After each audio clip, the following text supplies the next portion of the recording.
בשם השם נעשה ונצליח, מועדים לשמחה, שיעור תורה. ברוכים הבאים, ברוך השם.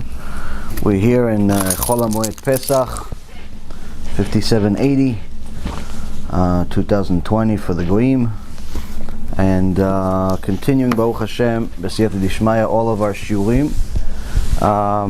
We're going to continue the series we started recently about the HaShkafa Yehudit, the Jewish ideology, and really what we're supposed to think. When you learn about this topic, sometimes it could initially get you down because you realize how far you are from what we're supposed to be. But at the same token, this is the same case with anything in life that you try to aspire for. If you ever,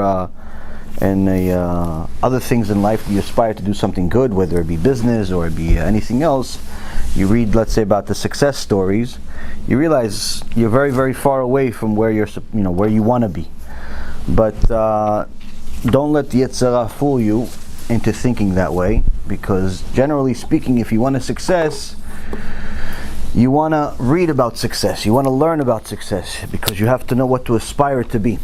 Today, Be'ezrat Hashem, the shiur will be for a refuah shlema for Levana bat Sarah, Rabbanit Sarah bat Shulamit, Rav Ephraim ben Rabbanit Sarah bat Anat, Rav Ephraim ben Shulamit, David ben Esriya, Doris bat Jora, Dvorah bat Mercedes, Esther bat Tzipora, and all of Am Yisrael Be'ezrat Hashem will have refuah shlema, refuat hanefesh, refuat haguf. The situation in the world today obviously is stranger than ever, to say, I guess is an interesting way of describing it, because if you look around, it's you have a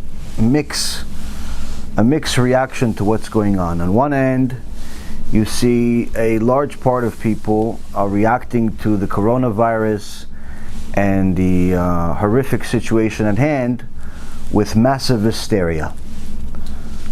People are simply panicking, some for the right reason, some for the wrong reason. You're seeing people, whether it be government officials or it be regular individuals, people are just simply panicking. But then it could be literally right next to them, and even in the same house, the next person is acting like everything's okay. Like there's really nothing to be afraid of. Everything's okay. Okay, there's risks out there, but okay, there's always risks. And it's strange, to say the least, because we've never seen in our lifetime such a mixed reaction to anything. I walked around with my kids over the last few days, and there's cars on the road, and you see people inside their own cars wearing masks, and they're by themselves. It's not like they're with somebody and they're afraid of the other person. No, they're actually inside their own car and they're wearing a mask. Like, if you can't be safe in your own car, don't leave the house. But then you see people walking around the streets, forget the mask, they don't wear clothes. It's very strange. And you see how there's such a different reaction between the two people. One guy's, you can say, oh yeah, but he's a doctor. Okay, but if he's a doctor, then he should also have the brain cells to know to wear the mask when he's leaving the car, not inside the car. If you need the mask inside the car, then it's too dangerous. At the same token, you're seeing that the numbers are increasing in the United States disproportionately to the rest of the world. Last count, there was over 500,000 people in the United States diagnosed, Hashem Yishmo, with this virus. But that's only because it's 500,000, only because those are the amount of people that were diagnosed. with it. It doesn't mean that that's the amount of people that actually have it. One expert said that whatever number they post online, multiply by 11, which, you're talking about 5.5 million people actually have this virus, according to that expert.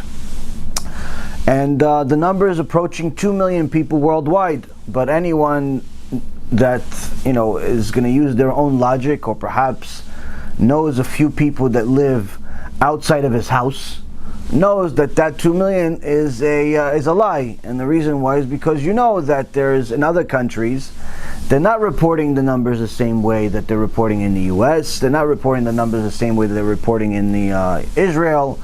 In some cases, they're not reporting the numbers. For example, my close contacts in India are telling me that they're shutting down the country, and they're not expecting people to leave their house.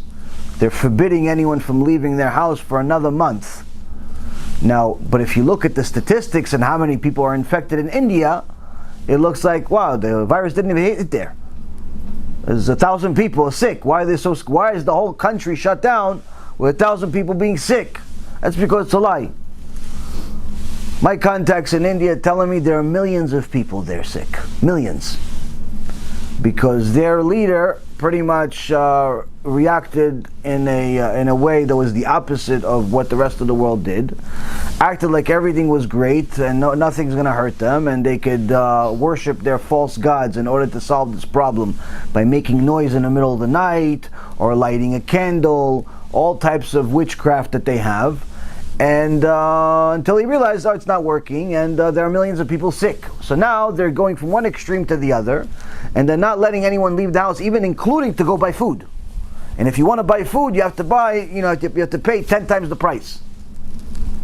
So if it costs you a piece of bread, costs you 50 cents, that's going to cost you $5. Problem is, not only did income not go up, income went down for everybody. So how are you going to afford food? In the US, unfortunately, the price gouging is happening everywhere also. My Rabbanit showed me today that at Publix, someone did a compare. An apple before the virus was less than $1. Now it's $6 for an apple. For an apple, it's going to cost you just $6.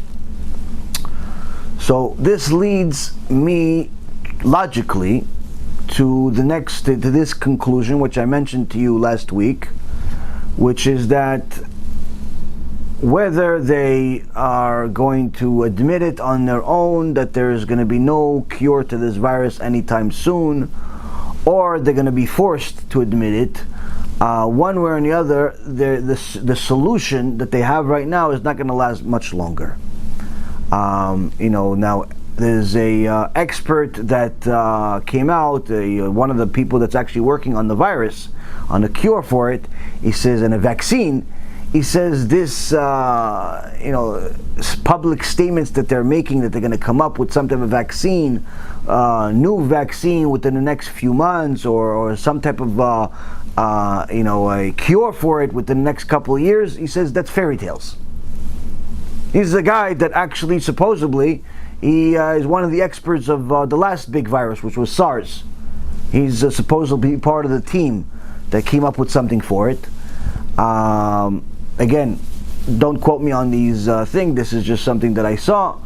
Now, he's saying that historically speaking, and based on just his own expertise, if they come up with a cure within 5 years, it'll be a miracle.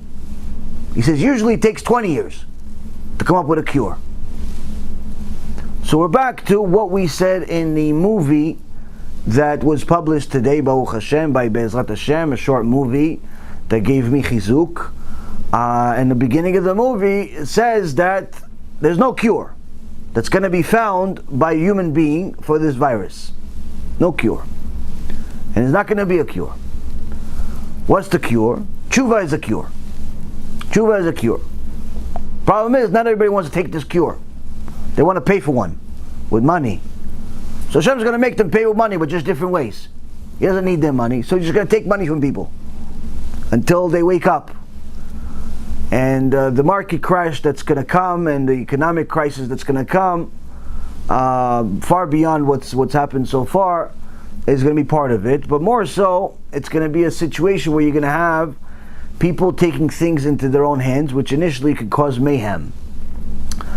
So, what's my rationale say? That, and they're talking about it also in Eretz Yisrael, and I spoke about it with my Rav today. He agrees that this current solution that they have, which is pretty much just keeping everybody like little lab rats inside until this thing goes away, is not going to last very long. And the reason why is because right now there's this irrational fear of this virus, which again, of course, there are people dying, there are people sick. The former Rishon LeZion just died a few hours ago. Hashem Yishmor v'Yatzil. It's the problem is there. It's not like a fairy tale. It's not like some people, it's a conspiracy. No one, it's happening. It's bad. It's not a good situation. Does it really warrant the type of reaction? I don't know. But what I do know is that keeping everybody inside like lab rats is not going to work very much longer. And the reason why is because everyone eventually is going to do a kal vachomer, a needless to say, an accounting in their head, and say, okay, listen, not everybody that goes outside gets sick, and not everybody that gets sick dies. So even if I go outside, and even if somebody gets the infected, it's not guaranteed that he's going to die. Some people get it, and then there's nothing happens to them. Nothing at all. They don't even go to the hospital. I have a few people that I know. The whole family got it. Baruch Hashem, nothing. Shtabach Shemo. And may continue staying that way. Several people. They got it. Nothing changed. They got diagnosed with it. Confirmed. Yeah, you have it. Yeah, but you feel okay. Oh, Baruch Hashem, you feel okay. We don't know why you feel okay. And there's a bunch of cases like that. So, not everybody that goes outside gets infected. And even in the ones that get infected, not everybody dies. And even the ones that get infected and get sick, again, they don't die. And people are going to do this accounting in their head. But on the other hand, after not working for 2 months, I'm out of money. I saved up enough money to live, let's say, for a month, 2 months. If you're middle class, 2 months. Maybe 3. If you have a business, 0. Why? If you're a business owner, there's no such thing as saving money. You're living month to month as a business owner. Everybody thinks there's the glory of the business owner. The glory of the business owner died. Why? Business closed, the bills continued. So you got to continue paying the bills. So the business owners are going to be the first ones to fall. And then the employees that depended paycheck to paycheck, they saved up enough money for 1, 2, 3 months. After that, they ran out of money. And they also ran out of food that they spent a bunch of money on for the last few months. All the food gatherers, they got all this food. They ran out of food also because you eat it. It doesn't stay forever, the food. So what happens then? He's going to say, okay, well, hold on a second. If I go outside, I may or may not get it. And if I get it, I may or may not get sick. And if I get sick, I may or may not die. But if I stay home, for sure I'm going to die. Why? I'm not going to starve to death. I'm just going to starve to death. I'm not going to have food. And that's when people are simply going to start walking out of their houses without masks, and it won't make a difference. They're just going to go outside. Why? They got to go to work. They got to go make money. And that's pretty much my opinion. That's what's going to happen very soon. Month, 2 months max, probably sooner. Because the economic state is built in such a way, the economic system I should say, is built in such a way that people have built for themselves a way of life where they have put the carrot in front of themselves. And they're constantly chasing it their whole life. And they cannot just look at the carrot for 3 months without doing anything about it. They have to do something. They have to get up. Why? They have to eat. They have to eat. So what's going to be at that point? Hopefully we've done enough TeShuva to make Hashem have mercy on us and it doesn't get worse and more people get sick and so on. If we don't, then the other shoe is going to drop. And whatever has happened till now, Hashem Yishmor, may get much worse. But I don't believe anyone that's waiting for some cure, anyone that's reading up on all of these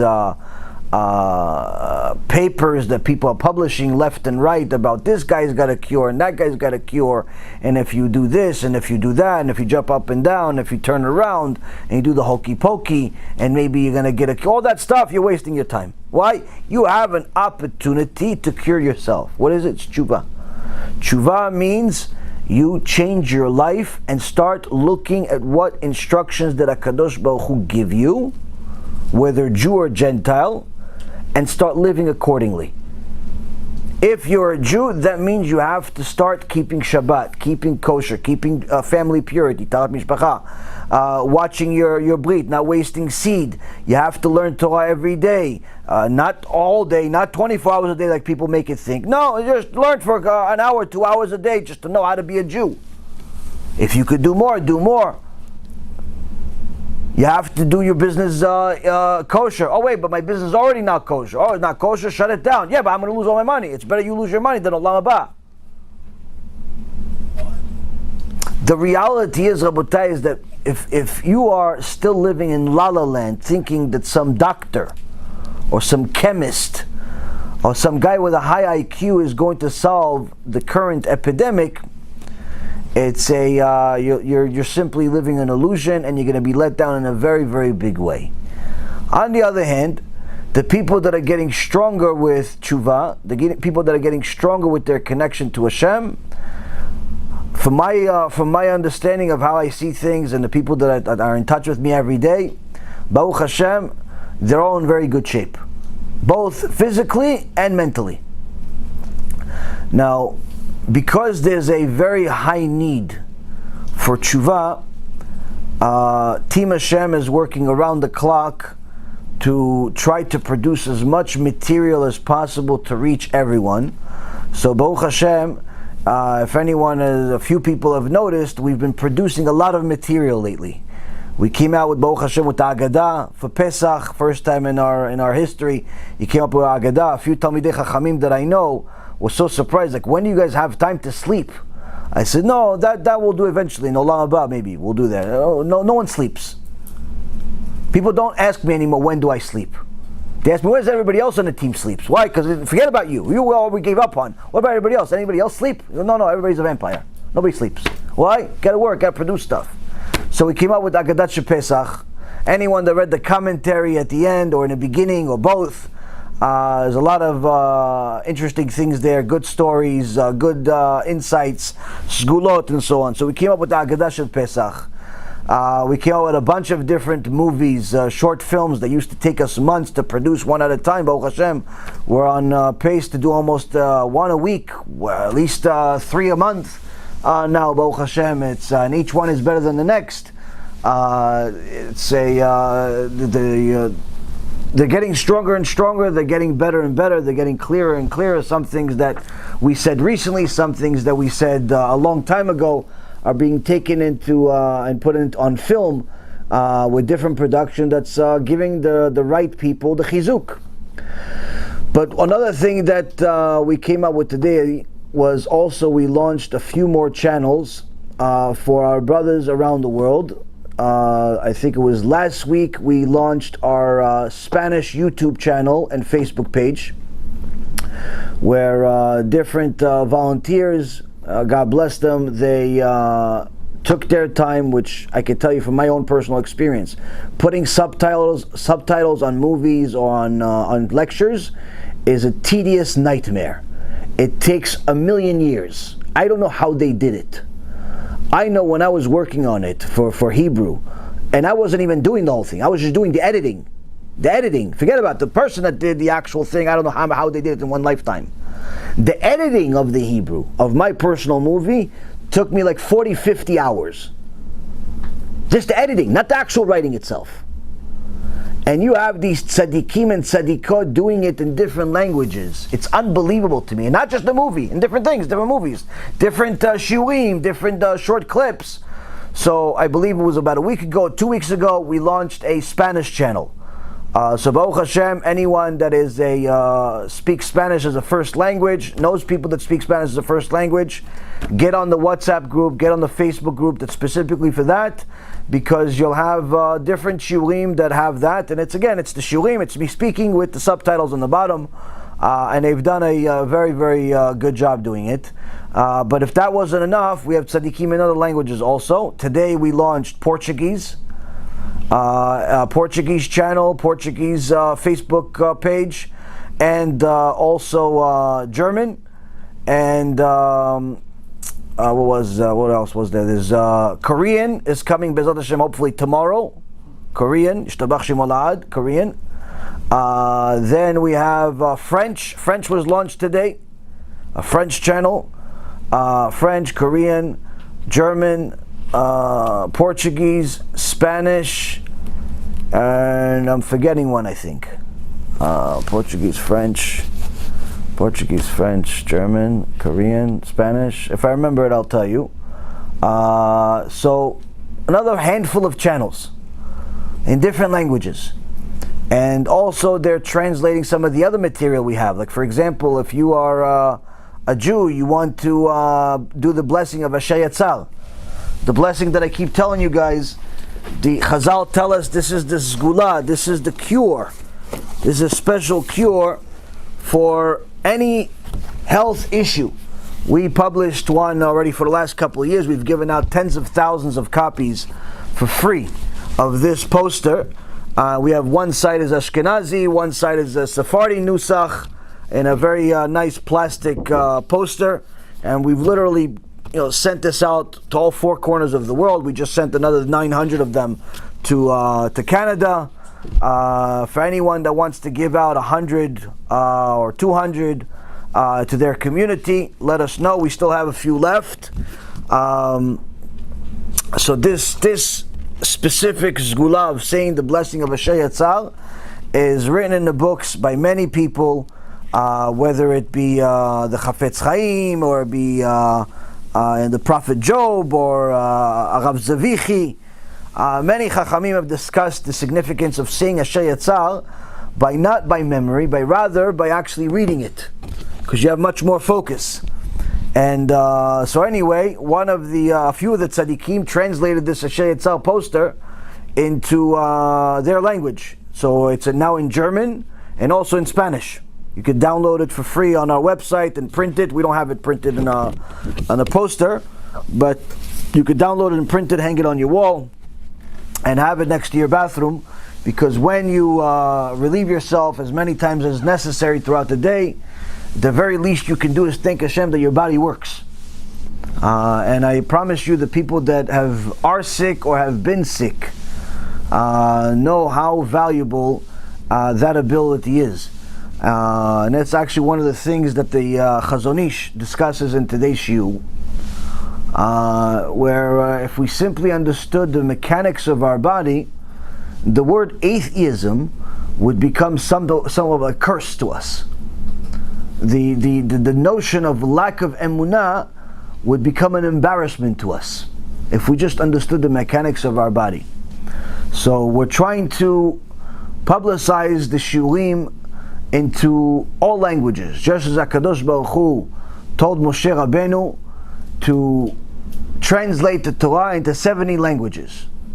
If you guys remember, in the Sefer Dvarim, HaKadosh Baruch Hu told Moshe Rabbeinu specifically to inscribe and engrave the Torah on stones, on special stones, in 70 languages. Why 70 languages? What? Everybody over there spoke Hebrew. Everybody over there spoke Hebrew. What are you going to inscribe it for? For who? He said for the next generations. Next generations could be a bunch of goyim that also need to learn Torah, but also, as HaKadosh Baruch Hu knows the past, present, and future, it could also be a bunch of Jews that are going to be in the four corners of the world. And as you know right now, the Jews are literally in the four corners of the world. There's not a corner in the world that you're not going to find Jews. In some places more, in some places less, but nonetheless you're always going to find Jews everywhere. Whether it be in India, or in China, or in Australia, or in America, or Canada, or Brazil, or Chile or Uruguay, Korea, anyway, literally you can find Jews in every corner in the world. And HaKadosh Baruch Hu says those Jews have to thank me, have to glorify my name, have to serve me regardless of which corner in the world they are in. There are literally millions of Jews that are not even on the charts in Africa right now as we speak. There's a place called Biafra, and it's also in Nigeria. Different places where there's literally millions of Jews there. One of the times we sent packages over there with a bunch of our CDs and Asher Yitzar posters and so on. It was a very big investment for us. And we sent it because the guy that was over there, Tzaddik that was over there, says, yeah, I'm going to give it to my local community. He says, I have 5 synagogues in Nigeria. I didn't even know there's any Jews in Nigeria. So as soon as it was published, somebody from there contacted me. He goes, hi, Rabbi Reuven, listen, can you send us some stuff too? I said, I just made a huge investment, sent it over there. No one's paying for this stuff. Hashem is paying for it. Usually the ones that want to be tzaddikim don't have money. It goes, two and two go together. So I said, I don't have them. I sent already. I sent a bunch of stuff over there. He said, yeah, but it's not enough. What do you mean it's not enough? I sent you guys thousands of dollars worth of stuff. He says, listen, there's over 100 synagogues just here in this area. I said, 100 synagogues with people? 100 synagogues?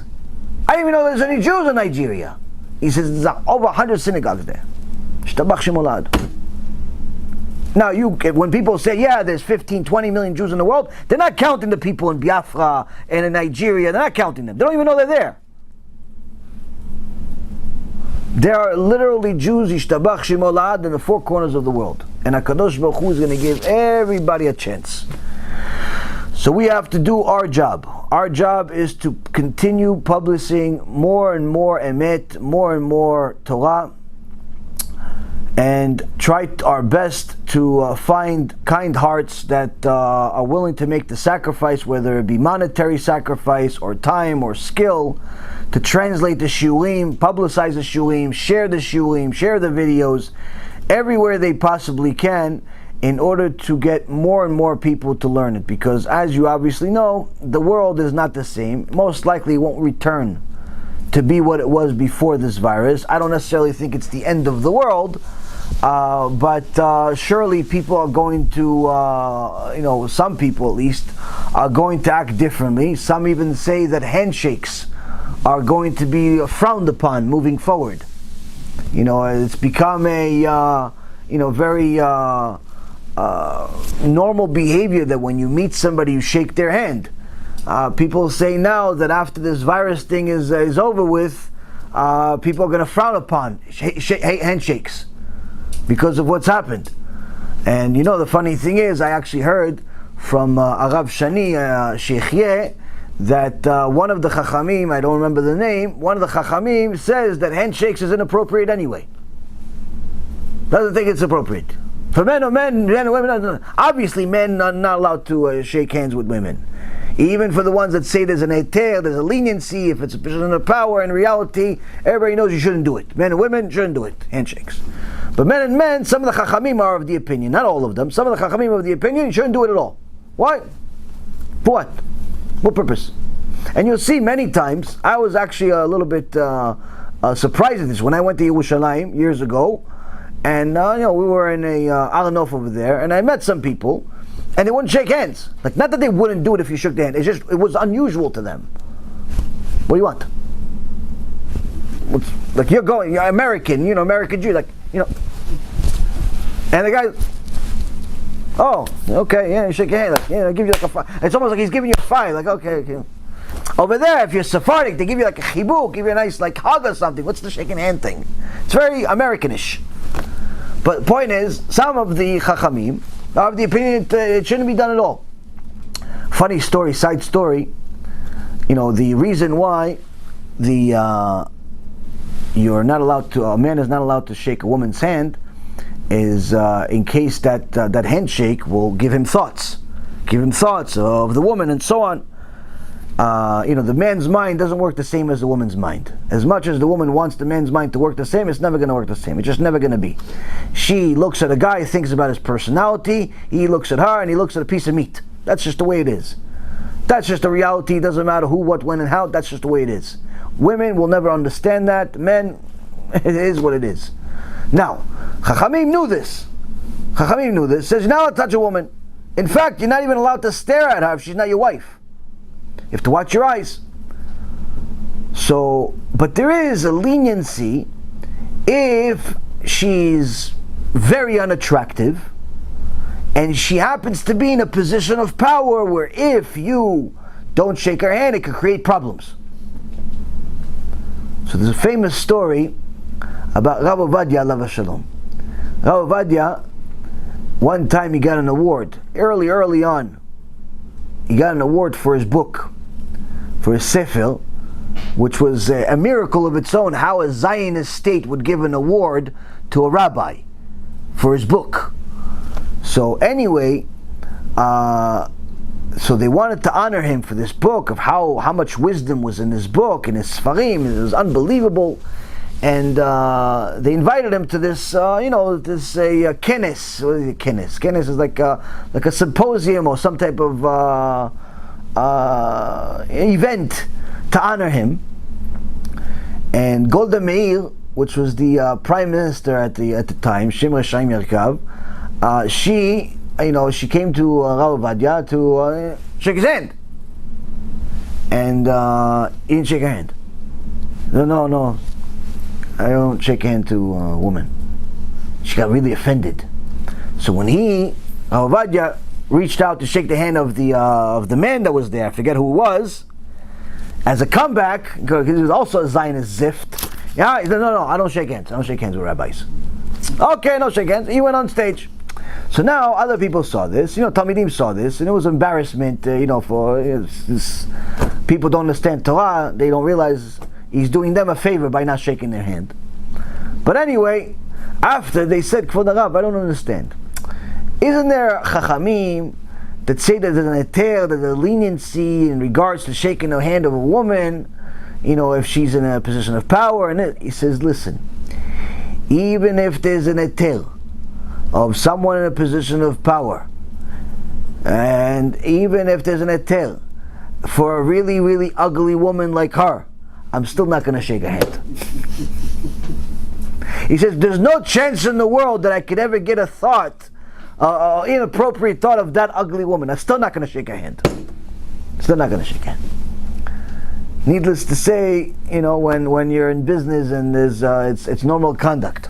So anyway, Rabotai, that's the mind of a Jew. That's the mind of a Jew that loves the Kadosh Baruch Hu and knows that there's a time to be stringent, there's a time to be lenient, there's a time to do this, there's a time to do that. Our goal, Rabotai, is to get to that mindset, or at the very least, try our best to get there. Now, the Chazon Ish, last week, or the last time we did a shiur about this, the first two parts of this series, he told us about the body. How the body is if you want to refine yourself, first and foremost, you have to think about your body and understand that if you are aspiring to refine your character traits, you have to be free of any bodily desire. Meaning you cannot be aroused, angry, sad, depressed, or any of these types of extreme emotions and think that you're going to be able to elevate yourself spiritually. Your body has to be free of these bodily desires at that moment. Now, of course, there's a time to be aroused when you're with your wife, when you're with your husband. Surely that's appropriate time. If you're not at that time, there's something wrong. As men are not as difficult. Women are much more difficult, which is actually a problem of its own. Maybe one day we'll have to do a second shiur about to explain to people that intimacy in a Jewish relationship is extremely important. Without it, Rabotai, a Jewish marriage cannot be healthy. It cannot be healthy. Sometimes you have people that are simply become roommates. They live together, they eat together, they sleep in the same bed together, but nothing. No feelings whatsoever. And it's a nightmare to live in, but they don't want to get divorced because of the kids, because of the embarrassment, because of the community. Now the truth is, Judaism also doesn't want them to get divorced, but it doesn't want them to stay married that way either. And it's very, very important to know that there's a time and place that you have to act like a husband and wife. Now, if men understood that the mind of a woman is different, and women understood that the mind of a man is different, and acted accordingly, life would be much simpler. The problem is that everyone compares the other part, the other gender, to each other, to themselves. And that's a problem. The guy is expecting the wife to act like him. So he talks to her like, hey, what's up? What's going on? What'd you do today? Oh, okay. Talk to you later. No, I love you. No moochie moochie. No little hug. No little nothing. No romance. No nothing. No flower. Last flower he got her was for the wedding. 20 years ago. Well, I got her a flower. She had one. I got her one already. She has one. It died 20 years ago. Like the love in your relationship died. Nothing. No romance. He doesn't understand a woman needs romance. She needs it. He does also, but she needs it even more. He's not romantic, relationship's not going to go anywhere. No, we're good. No, we're good. On the other hand, the woman thinks that the guy could be her girlfriend, and she could talk his ear off until he's blue in his face. Not going to work. What? If he's talking so much, most likely he's homosexual. If he doesn't want to stop talking, most likely he became your girlfriend. Guys are not talkative. Unless they have a problem, like me. You don't stop talking. Hashem gave you a gift of talking. But generally speaking, seriously, guys are not going to talk about the same things as women. It's just not going to work. That's not the way it is. Now, a guy, you can get his attention with different things. And you have to understand that in order for him to be the husband you want him to be, you have to be with him. You have to be with him. Now, even though it's not an obligation on the woman to be with the man, it's actually an obligation for the man to be with the woman. A woman cannot play a Nazi in the bedroom, where she pretty much, it's he didn't say this, he didn't say that, he didn't act perfect the last month. No, I'm not going to talk to him for 6 months. You're a shite. You're a wicked woman. You starve your husband that way, you're a wicked woman. Why? Because, Rabotai Yekarim, you have to understand, a man has different types of physical needs, a woman does also. But for a man, the Gemara says, if his wife raises his children and keeps him away from sin, meaning the sin of wasting seed, she's considered an Eshet Chayil. She's considered the best woman in the world. Greatest woman in the world. Why? She has to raise kids, make sure they're not becoming avaryanim, become criminals, make sure they learn Torah, make sure they do mitzvot, they respect their parents and so on, and she keeps them away from sin. Those two things. Gemara doesn't say if she cooks, she cleans, she is the best, nothing. She does those two things, she's an Eshet Chayil. Which means what? Means if she doesn't do those two things, she's the opposite of Eshet Chayil. Even though she's not obligated. She's not obligated, like the man. Needless to say, she's not a good woman. She's not a good woman. Why? Because she has to understand he has physical needs. Now it would surprise many women that she actually needs to be with a husband even more than he needs with her, spiritually. Why? Because there's a certain thing that happens spiritually when the man and the woman are together that gives nachat to our soul. Gemara talks about it. Gives nachat to our soul. When they're not together, she's stressed out, she doesn't know what's going on, angry, stingy, all the worst things in the world. So the point is, Rabotai, is that the Torah talked to us about family purity, not just to let us know when not to be together. The Torah is not just about what not to do. It's also to bring light of what to do. There's a time not to be together, and there's a time you have to be together. For example, mikveh night, obligation to be together. Obligation. My Rav told me, he said, listen, you need to know family purity. We learned family purity. I said, yeah, but I asked the question. I said, listen, right now, I give shulim. At the time it was 3 people in a shiur, so it wasn't exactly some big audience. But I said, I don't know, listen, what if like a big rabbi, I don't know, name a big rabbi, has thousands of people, and coming to his shurim, and it happens to be that he scheduled a shiur, 1,000 people are supposed to show up, and happens to be mikveh night. Happens to be mikveh night. So without losing a breath, Rav Ephraim says he has to cancel the shiur. I said, no, hold on a second. I have to ask the question again. Hold on a second, Rabbi. Listen, Rav Ephraim, listen to me. Is Rav Ovadia, biggest rabbi in the world. He doesn't need you to tell him what to do. He knows what to do, right? Rav Ovadia has every one of his lectures 5,000 people, 10,000 people, 20,000 people. We're not talking about little 5 people. We're talking about thousands. Happens to be, he planned it 6 months in advance, right? Happens to be, as the Kadosh Baruch Hu runs the world, 5,000 people are showing up to a place, but it's going to be mikveh night. Which means that by the time he comes back from the shiur, 10, 11, 12, 1 o'clock in the morning, she may fall asleep. She may be sleeping already. Without losing a breath. Rav Ephraim says he has to cancel the shiur. No shiur. I said, yeah, but what about the 10,000 people? He goes, let them go somewhere else. But they're waiting. They go, doesn't make a difference. Rishon LeZion, Chilul Hashem. He says, no, Chilul Hashem. Well, don't make mitzvot for me, he told me. Don't start making mitzvot for me.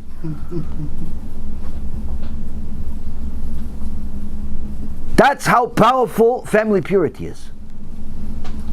To show us it's not just about when not to be together. It's about the power of how important it is to be together on that day.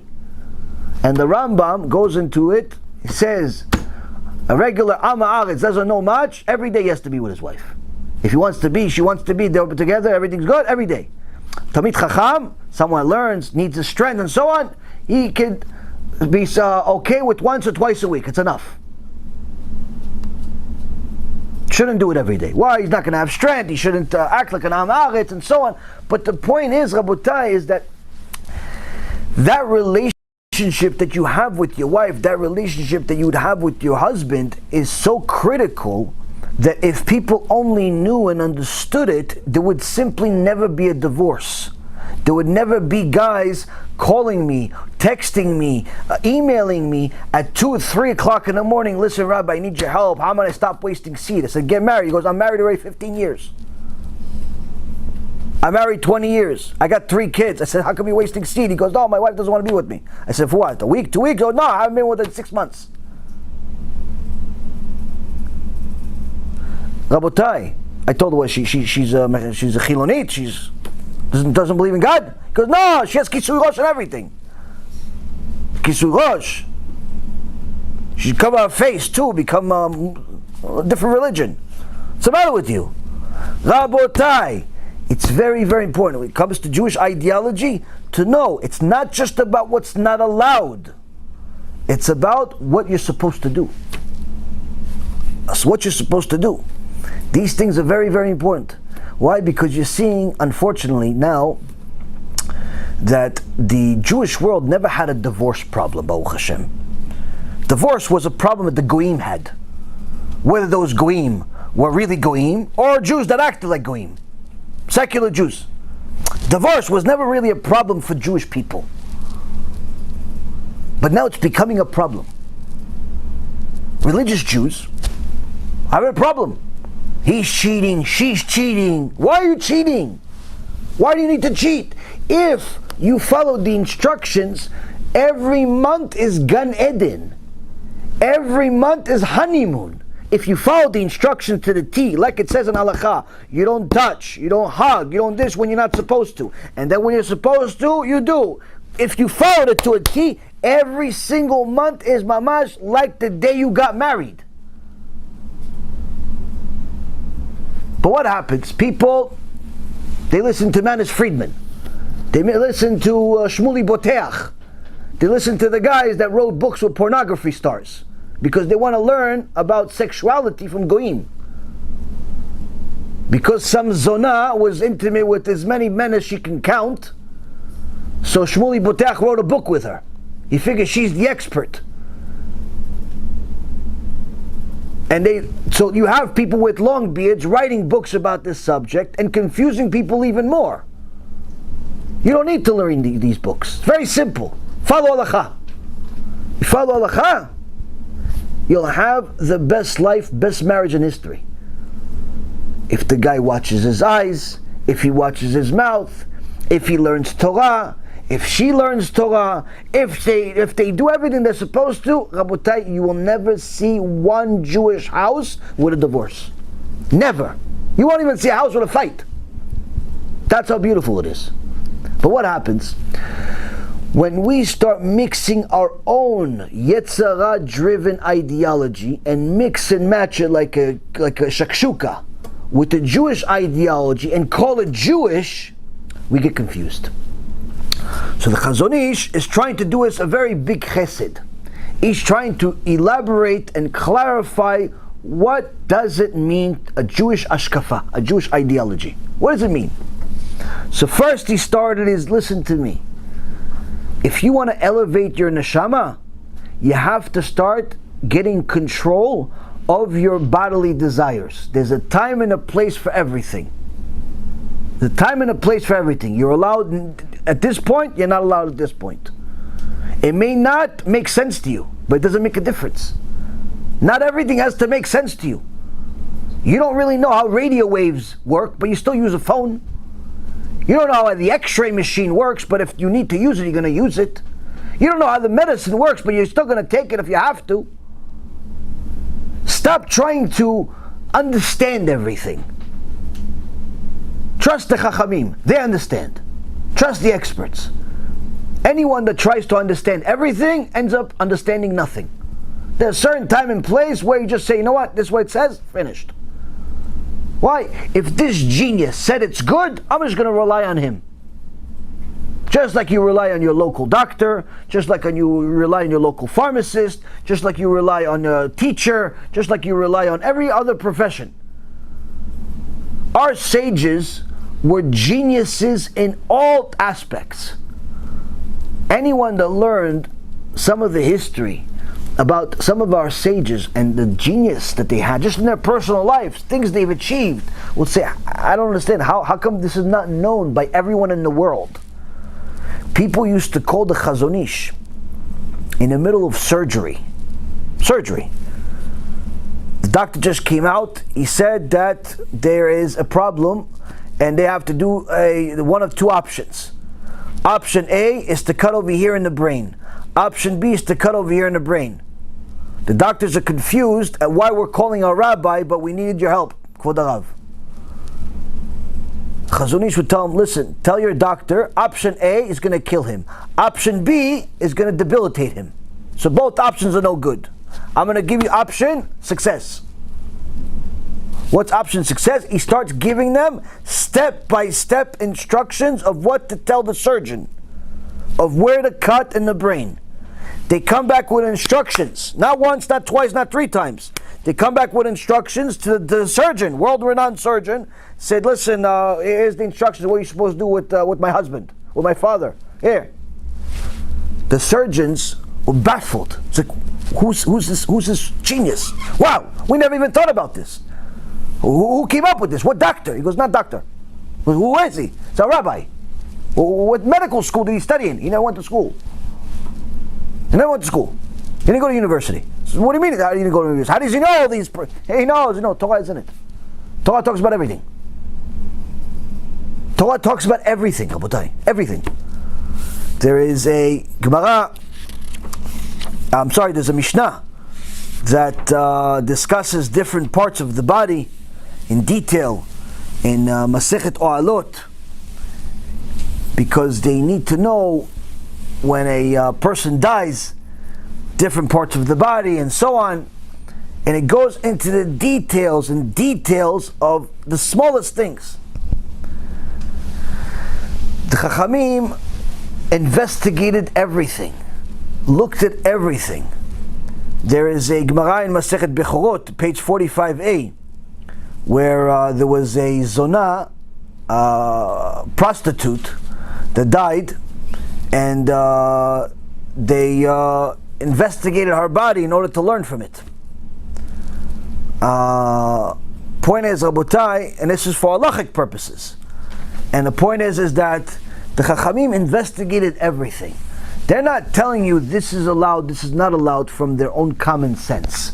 They're not telling you you should do this and not do this because they thought it's a good idea.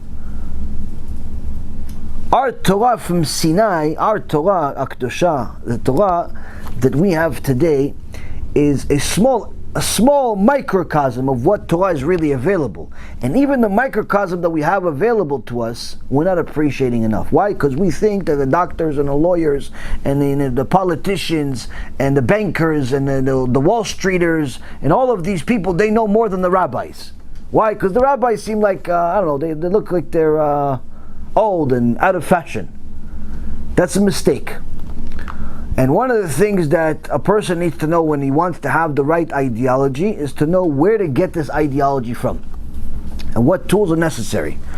So the first tool that the Chazon Ish says is you have to make sure that your bodily desires are not controlling you, but you are controlling them. Then he talked about the significance of one of the body parts, where we call it the eyes, but when we really look into the details of the mechanics of the eye, it baffles the world, especially the people that are in that industry, whether it's from the guys that are making glasses or the people that are doing eye surgery and so on. It baffles people how this little balloon has literally endless mechanics that's beyond the scope of our intellect. We cannot understand it. To understand what we're talking about here, it's easier to solve all of your problems that you have ever had and you will ever have, and give you $100,000 a month, cash, more than most people need in their life. $100,000 a month forever. Also, put the adjusted for inflation too. 100,000 maybe in a few years will be worth $5, but let's say 100,000 or the equivalent permanently, a month. Solve all your problems. It's easier to do that than to create one cell in the human body. It's easier to do that than to understand the true significance of a single DNA. Needless to say, it's easier to do that than to understand the beauty of your eye and how complicated it is, how it works. So the Chazon Ish goes further and talks about other body parts now. In first chapter, section 2, he says, what good is it if the eye can see, but this creation known as man is without the power of movement? Meaning that if this person only had, eye, but he couldn't walk around, see things and so on, what's the point of this eye? Any normal person thinks about this. Yeah, of course. So we assumed that if he has an eye, he can move other place. But no, there are certain people, Hashem Yerachem, they have an eye, they can see, but they can't do other things. So now, the Chazon Ish says that we were under the assumption that we have an eye, we're going to move. But it's a mistake. There's a certain tzaddik that taught me a lot of musar. I never met him. I never talked to him. I wish I could.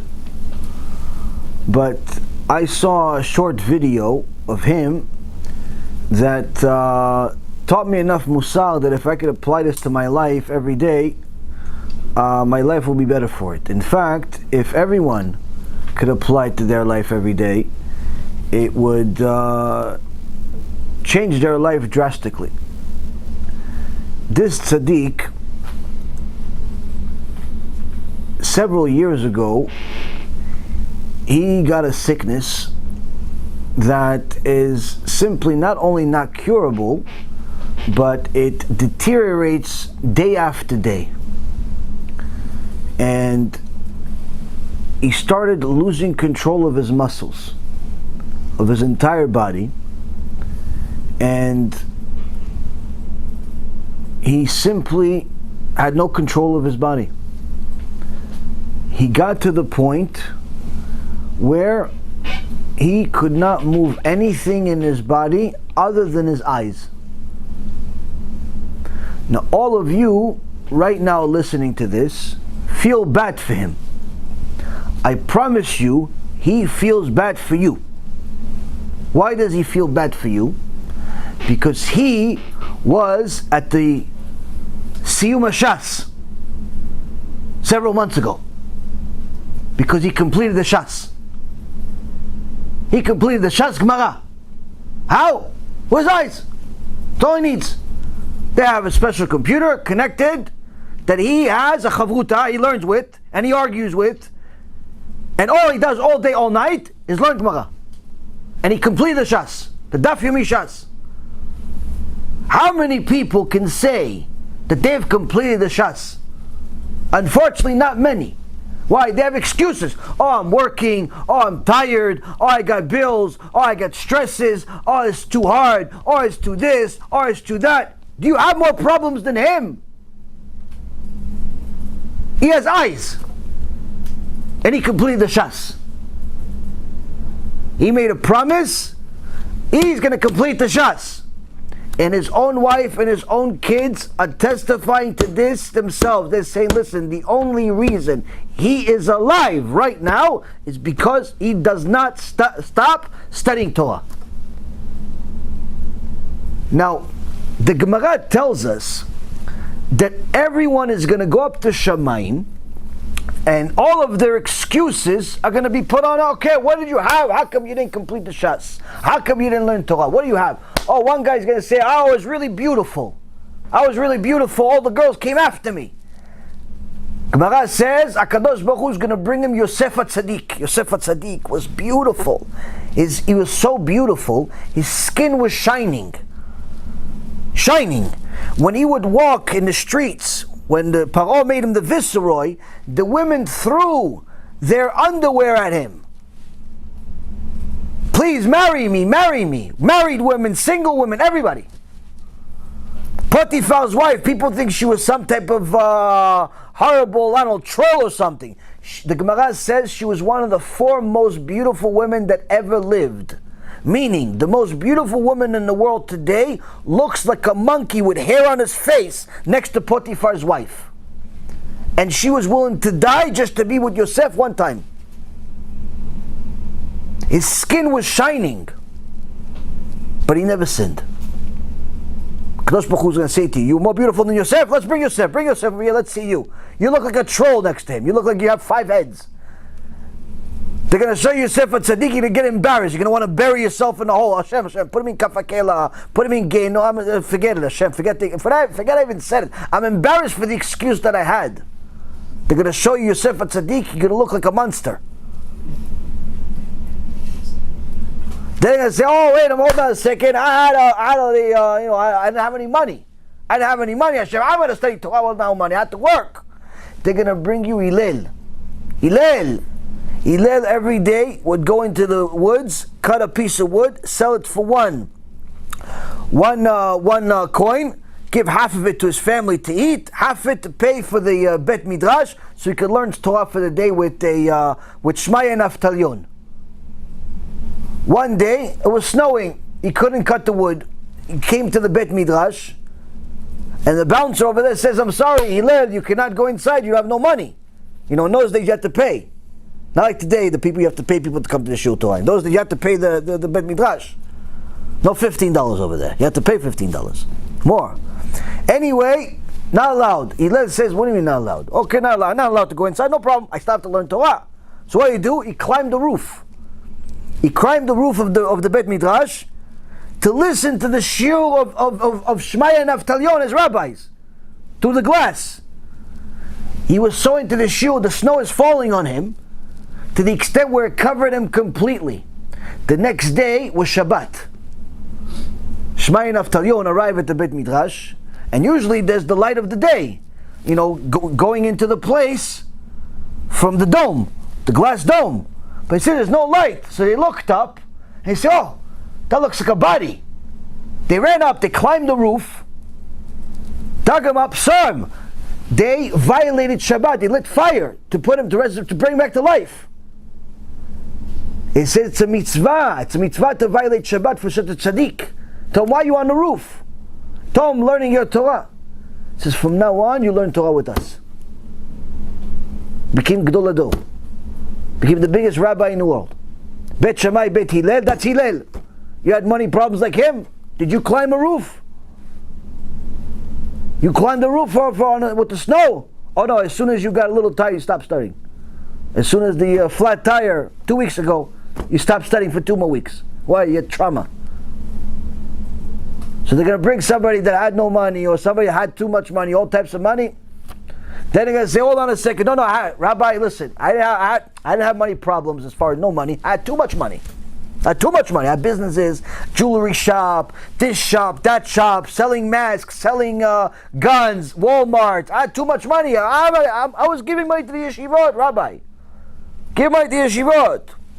It's good, no? You're still obligated to learn Torah. Who has time to learn Torah from making all this money? In Shamayim Rabotai, they're going to bring him Rabbi Elazar ben Azariah. Rabbi Elazar ben Azariah was Kodesh Kodashim, could revive the dead with his Kedusha. He was the richest man in the land. But not rich like today. What do you have? $1 billion? Yeah, you're like an employee for him. He had cities. He owned cities. He had hundreds of boats. Hundreds. He had employees in every country. Warren Buffett would be like a newspaper boy for him. That's how much money he had. And he still learned Torah day and night and became one of the Gdolei Ador. I tell you, you had more money than him. What'd you have? Well, you had a little company, a couple $1 million. Maybe you could clean his bathroom with your couple of $1 million. They're going to bring everybody. And then they're going to say, no, somebody was sick. Somebody was sick. Oh, they didn't feel good. Oh, what happened? Your back hurt, your leg hurts, your head hurts, your eyes hurt, your head hurts. What? Somebody hurts? Okay, they're going to bring you this tzaddik. They're going to bring you this tzaddik. They're going to say, look at him. All he had was eyes. And he finished the Shas Gemara. All he had was eyes. That's it. Rabotai, you're going to see this video. We're going to connect this video to this video. You're going to see this video. You're going to start crying about yourself, how much of a loser we all are. Why? He has eyes and he finished the Shas. We have a problem finishing Parashat Shavua. Rabbi, do I really have to study the Parashat 3 times? Or could I just get away with it like once? Rabbi, can I just learn your shulim and that's it? Rabbi, can I play video games while I watch your shul?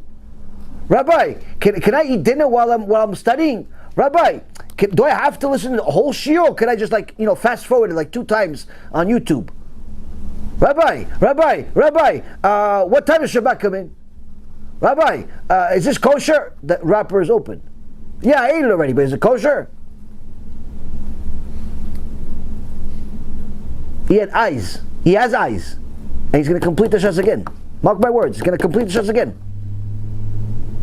We go up to Shamayim, they're going to ask us, what excuse did you have? What excuse? Money? Beauty?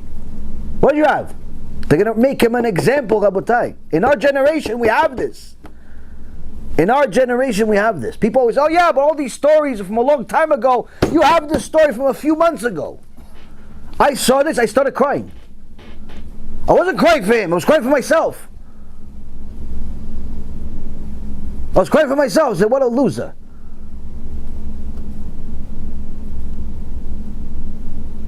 Why? Rabotai, look at this. Oh, no, you know a lot. I know a lot. When you know you don't know. The whole key is not amount of knowledge. The whole key is the toil, how he toiled for it. I don't care how much he knows. I have one guy that learns our shurim. He's in Kolel. I think something like 18 hours a day. 18 hours a day he learns Torah, and he watches my shurim somehow in between. I don't know when. He watches my shurim. I have another guy just told me that he finished just this last year Shas Gemara of Bavli, Yerushalmi, Shulchan Aruch, Tanakh, Midrash Rabbah, and one or two other things I can't remember, all in the last 12 months, since last Pesach. Since last Pesach. And this is not the first time he did it. He does it every year already for a few years. I told him, hold on a second. When do you have time to learn my shurim? Why do you learn my shurim? Because I need to learn Musar. I said, when do you have time? He goes, when I'm making breakfast. What, am I going to just do nothing? I need to learn something. So I'm making breakfast in the morning. He has to eat, right? He's still human. I'm making breakfast in the morning. I'm listening to a shiur. He sent me a picture of him doing a siyum. I said, if I had a siyum like you, I'd have a picture in Madison Square Garden. All of these things. Shtabach Shimo. People know how to utilize their time. People know what it means to be a Jew. It's not a matter of how much you know. The knowledge is gifted to you. People think it's about knowledge. Oh, he knows pages by heart, so he must be... No, it has nothing to do with that. It's all gifts. It's the toil. How hard do you work for that Torah? That's what matters. Not about knowledge. You know the pages by heart. You don't know them by heart. No one cares. Trust me, I promise you, no one cares. Hashem doesn't care either. What does he care about? How hard did you work for it? I don't think there's a human alive that worked harder to learn the Shas than this person that finished the Gemara with his eyes only. And he's going to be put up in the same pedestal, same place as Yosef HaTzadik, as Hillel HaZaken, as Rabbi Elazar ben Azariah in Shamayim. And we can either be winners or losers. That's Jewish ideology when it comes to learning Torah. Now, if you're so focused on your physical desires all day, how are you going to have time to learn? How are you going to have time to learn? All day you want to eat, all day you want this, you're not going to have time to learn. So you have to control them. There's a time and a place to eat. There's a time and a place to be intimate. There's a time and a place to do a lot of things. But again, control them is what the Chazon Ish is trying to tell us. Chazon Ish also ate. Chazon Ish also did whatever he had to do. He was also married.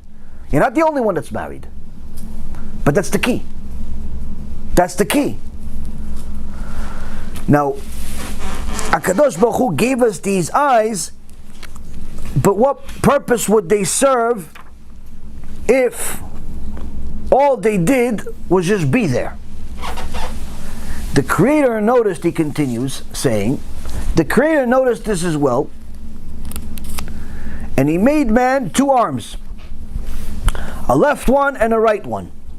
Each arm is segmented with many joints, each joint being able to turn for quick and easy use. At the end of each arm, he put separate sticks, 5 on each hand, which we call fingers. Now, we do not think it's a big deal that we have fingers. Why? We're used to them. When you were born, you had them. They didn't grow. They were there when you were born. B'ezrat Hashem. But that wasn't always the case. The Midrash says that until the generation of Noach, people didn't have fingers. People didn't have fingers. They had hands, like you have hands, but it was like a web. That's why, if you look at the Psukim in the Parashat Noach, it says that when Noach was born, says that this is the boy that's going to bring us ease. What ease? What ease is this boy going to bring us? He was the first boy that was born with fingers. And one of the most difficult things of that generation was when they were working, it was very hard for them to work because they didn't have fingers to make tools. So Noach was the first one to actually have fingers. Now, when you think about it, your fingers are a miraculous creation of its own. First and foremost, your fingerprint is unique. That by itself should amaze a person to the extent of no end. Because if you would say 100 people have 100 different types of fingerprints, okay, that makes sense in our head. 1,000 people, 1,000 different types of fingerprints, okay, that makes sense too. Even if you say 100,000, in your mind it works. But once it gets to big numbers, 1 million, 2 million, the human mind can't really think in that type of size. When you don't have God in your life, you already think that if you have a lot, eventually you're going to have something repeated. Statistically speaking. I knew a gambler who was an expert at conning people into making mistakes based on math. He knew math, and other people didn't know. And he would tell them, listen, I bet you as much as you want that in this room there's 2 people that have the same birthday. Just by him walking into the room 2 seconds. Everybody would take on the bet. Why? They're figuring in their head, there are so many dates. You have 12 months. Each month has a 30 days, 28 to 31 days. You have all these days. What's the chances that there's going to be 2 people with the same birthday? Because they're thinking, calculating in their head, no way. How could you even know that if you just walked into the room? I mean, if you spent some time in the room, you got to know everybody. Maybe you have a really good memory. You asked everybody their birthdays, and you remember it. Yeah, you found 2 people that have the same birthday. Yeah, but you walked into the room. How did you know it? And he would win the bet every single time, never failed. I met the guy, he was like 90 years old already. In my movie, at the end of the movie, you see him. He's a cowboy. And he's a very famous gambler. And he won every time. How? Because he knew statistically, if you have, and he told me this, if you have, I think it's either 30 or 35 people in a room, 2 people will have the same birthday. It's either 30 or 35 people in the same room, always you're going to find 2 people with the same birthday. So, when it comes to a number like that, we think 30 people, wow, what a coincidence. So surely if there's 100,000 people, surely out of those 100,000 people, 2 people should have the same fingerprint. No, they don't have the same fingerprint. Maybe similar, maybe, but it's not going to be the same. Same thing with DNA. You're never going to have 2 people with the same DNA. And we're not talking about 100,000 people. We're talking about 8 billion people. In fact, much more than 8 billion people. All the people that ever lived. And you're never going to have 2 with the same fingerprint. Never going to have 2 with the same DNA. Never. That, Rabotai, shows us the infinite ability of HaKadosh Baruch Hu when it came down to his creation. When we look at our fingers, we're thinking this is something simple. But it would literally be easier to invent an atomic bomb that doesn't blow up cities, but creates cities, than to figure out the fingerprint. Now, further, he says these fingers, Noach is the first one that got them, were further given a sense of touch, enabling them to differentiate between heat and cold, dryness and wetness, hardness and softness, everything in keeping with what is necessary for the ordinary progression of life. Now, you may not think that this is so much of a big deal. Okay, so you have a sense of touch,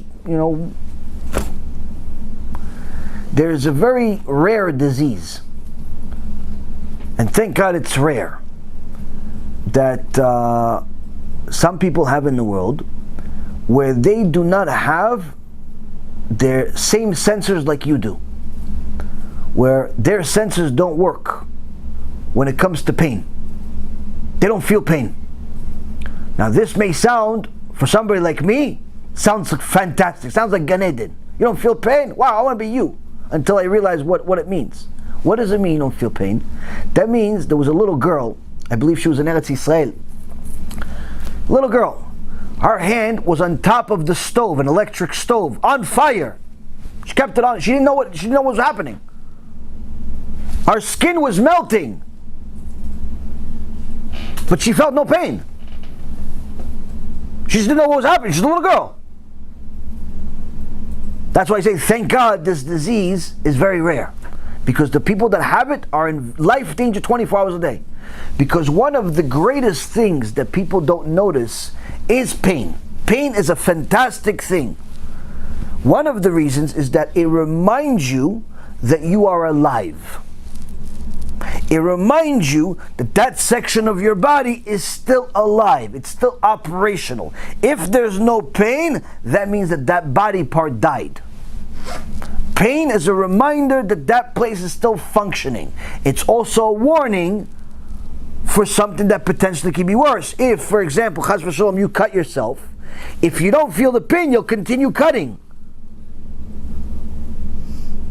If you don't feel the pain, you'll continue cutting, and you can make the damage much, much worse. But if the second the knife, Chas v'Shalom, touches any body part, you feel the second it touches it, before it becomes some gash, you feel like the whole world just exploded. It's really only a little tiny gash.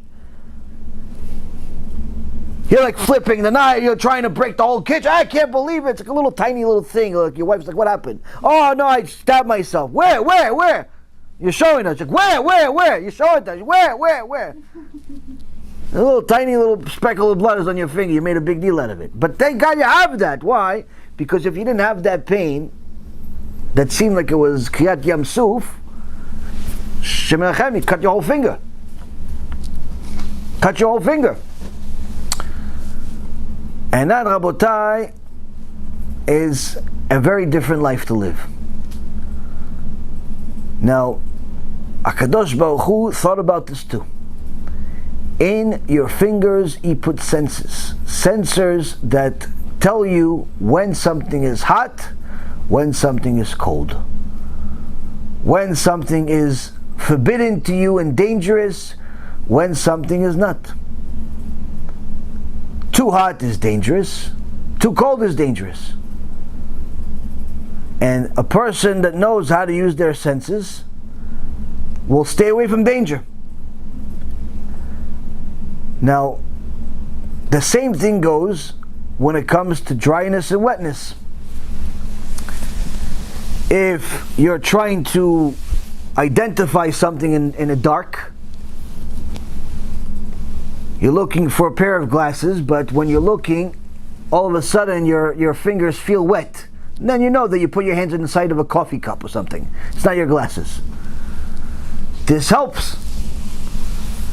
Now, the Chazon Ish continues and says, what good is a human being if he has been granted eyes that see and hands that feel, but cannot move from his place? So the planner made man 2 legs, perfectly and expertly formed, so that he could walk on the ground. Now, I'm no doctor or expert in this field, but when I learned this, it's truly amazing. Where Rabbi Reuven explains, there's a sefer called Olam Tarbut. In page 232, it discusses the muscles.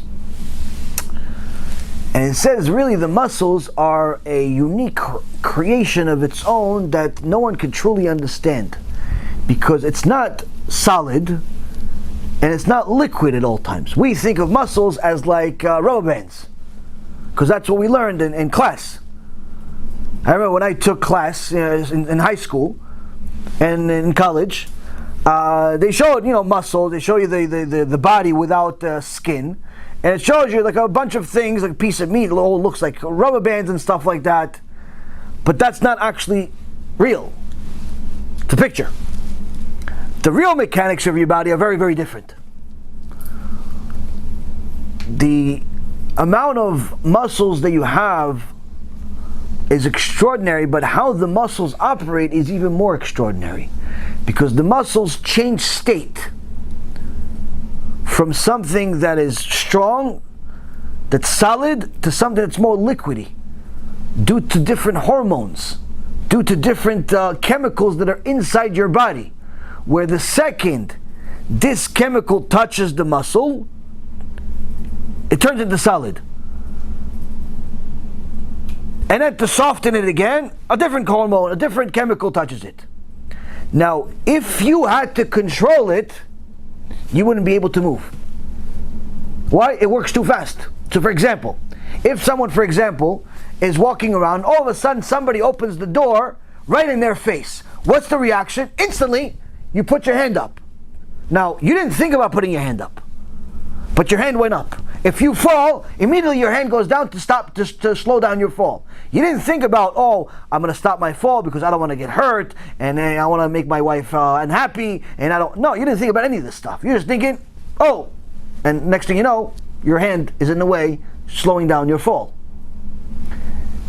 Now, in order for you to make that move, there were literally hundreds and hundreds of different mechanisms that had to take place, from your eyes seeing this, your brain calculating it, doing the mechanics not only to calculate it, but to release the appropriate hormones to make the certain body part move, but also making the muscles in that body part harder so you could absorb the fall. If the calculation is slowed by a millisecond, the whole thing fails. And instead of falling on your hand, you fall on your face. Or you simply break your hand. Now, the amount of hormones and different types of things that go into your body is unbelievable. And one of the scientists described that the mechanics of your knees is no different than an explosion itself. Because really what you have is two engines on your knees which are operating in two opposite directions. While one is stretching, the other one is contrasting.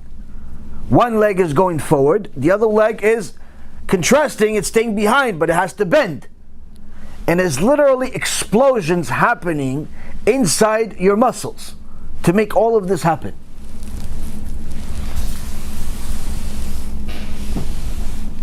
Now, when a person takes all of this into account, what is he to make out of this?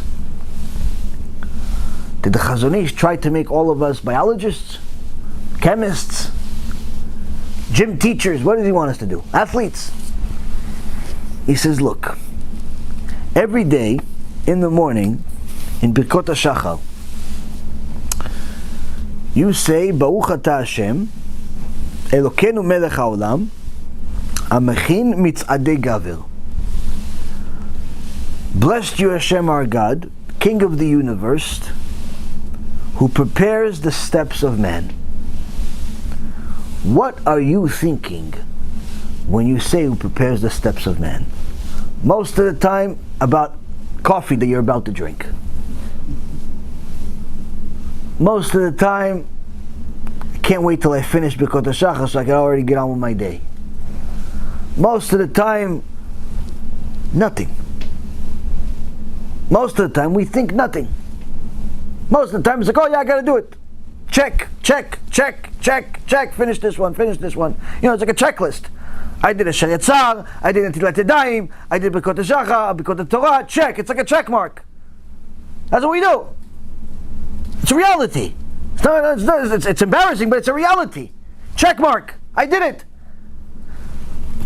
Chazon Ish is trying to tell us, before you start your day, before you learn Torah, before you do mitzvot, do you know why you're even blessing Bichlal? Look at how much science has to go into the mechanics of your legs, the mechanics of your arms, your fingers, your eyes, your brain. We haven't even begun to talk about the brain. And then thank Hashem thank you for preparing the steps of man. Because in reality, your right knee, forget about your whole body, that's needless to say, your right knee, or your left knee, or your right hand, or your left hand, is simply a operating, fully functional lab. With different mechanics, different engines, different tests being made, different chemicals, getting together, being separated. I mean, the amount of chemicals that HaKadosh Baruch Hu implanted in your body just to make it functional is unbelievable. Now the question is, did he do all of that just so you could eat for 70, 80 years? Did he make your body so sophisticated, so complex, just so you could just eat some hamburgers? Maybe some pizza once in a while, hopefully not together? Did he just make that body so complicated so you could have a bunch of kids? That's it. Like, if he just wanted you to eat, why didn't he make you into a tube? A bucket, just throw food in there. HaBa, go. Finished. What's the legs for? What's the hands for? What's the fingers for? Why do you need eyes? Just feed the thing and that's it. There are some creatures in the world that it seems like they don't have any eyes. They have different sensors. So, if they can live without eyes, why do we need eyes? They don't have any fingers. They don't have fingers. Surely we can live without fingers. They don't have any legs. They swim. They go like this all day. Why do we need legs? We just go like this all day. Why aren't you like an amoeba?